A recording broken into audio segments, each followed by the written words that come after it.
బాధపడిన సందర్భం, గెలిచానని ఆనందించిన సందర్భం అంటే ఏం చెప్తారు మీ జీవితంలో? ఓడిపోయింది నా పెళ్ళి సార్.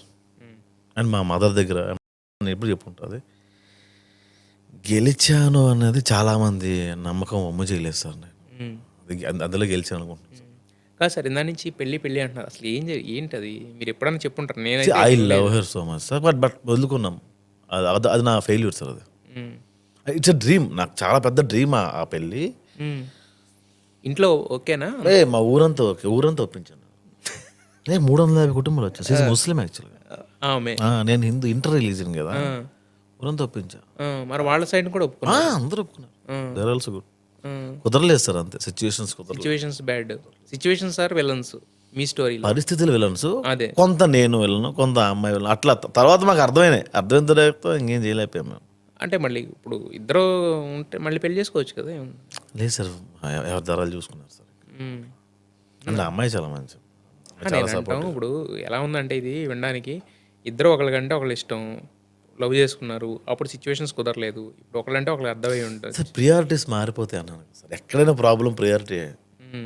మీ ప్రియారిటీ మారిపోయిందా? నా ప్రియారిటీ మారే టైంకి అమ్మాయి లేదు సార్. వాళ్ళ ప్రియారిటీలు మారిపోతాయి. ఆమె మళ్ళీ I respect her okay. Decisions. Yes. అదే మీ పరంగా చూసుకుంటే కనుక లైఫ్లో సక్సెస్ అంటే ఒకటే డబ్బు, రెండు పేరు, ఈ సంపాదించడం ఇంకేమన్నా ఉంటుంది అదర్ దాన్ దట్? సక్సెస్ అంటే ఏమైనా ఉంటుందా డబ్బు ఈ కాకుండా? సార్ పర్స్పెక్టివ్ సార్, అది కూడా మీ పర్స్పెక్టివ్ ఏమవ్వాలనుకుంటున్నారు మీరు? సక్సెస్ అంటే ఏంటి అంటే, నా విషయంలో నాకు మంచి పేరు రావాలి. అరే ఈ ప్రసాద్ గడు ఏవైనా చేయాలి, దానికి లిమిట్ ఉండదు సార్, అవుతూనే ఉంటుంది. మంచి డబ్బులు ఉండాలి. ఒకటి విషయంలో నాకు మనశ్శాంతి కావాలని ఉంటుంది. ఒక్కొక్కడికి ఒకటి ఉంటుంది సార్. మీ విషయంలో ఏంటి సక్సెస్ అంటే? ఫస్ట్ డబ్బులు అనుకునేవాడిని సార్, తర్వాత డబ్బులే అంతే అంతే సార్.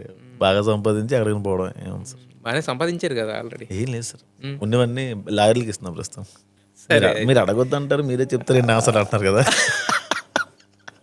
డబ్బులు ఏం చేస్తున్నారు అంటే చెప్తున్నాం సార్, ఎవరికి తెలియాలి కదా. ఓకే అంటే అంతేలేండి. అంటే మీ దాన్ని ఎలా తీసుకోవాలో కూడా నాకు అర్థం కావట్లేదు. మీరు బాగానే చెప్పారు. ఏం చేస్తాం సార్, ఇంకా ఏ లేదు. నేను బాహుబలి సినిమా చేసి 2000 కోట్లు రాలేదు సార్ నాకు, వచ్చే అనడానికి. నాకు యూట్యూబ్ వీడియోలో అదేంటి సార్, మీరు బ్రాండ్ ఇంటిగ్రేషనే నాకు తెలిసి ఇప్పుడు మీకు వచ్చే శాలరీస్ 1,00,000 లేదు. బ్రాండ్ ఇంటిగ్రేషన్ నా చేతికి రాదు కదా సార్. మీకు పర్సంటేజ్ ఉంటుంది కదా బ్రాండ్ ఇంటిగ్రేషన్లో. మనకి పర్ వీడియో ఇస్తారు అంతే. బ్రాండ్కి మనకి ఏం సంబంధం లేదు. ఓకే, పర్ వీడియో ఇస్తారు మనకి. అదే అంటే మీకు నాకు తెలిసింది ఏంటంటే, మీరు పనిచేస్తున్న కంపెనీలో పర్ మంత్ ఇంత శాలరీ అని ఉంటుంది, తర్వాత బ్రాండ్స్ ఏవైతే వస్తాయో దాంట్లో 30% అట్లా ఉండదు సార్. అది వేరే కంపెనీ, అది అట్లా కాదు. ఇప్పుడున్న దాంట్లో అలా కాదు. శాలరీస్ ఉంటాయి, ఒక డీసెంట్ శాలరీస్ ఉంటాయి సార్. నేను ఫ్రీలాన్సర్ని, నాకు వీడియోకి ఎంత ఇస్తారు సార్, 4 వీడియోలకి ఒక అమౌంట్ ఇస్తారు.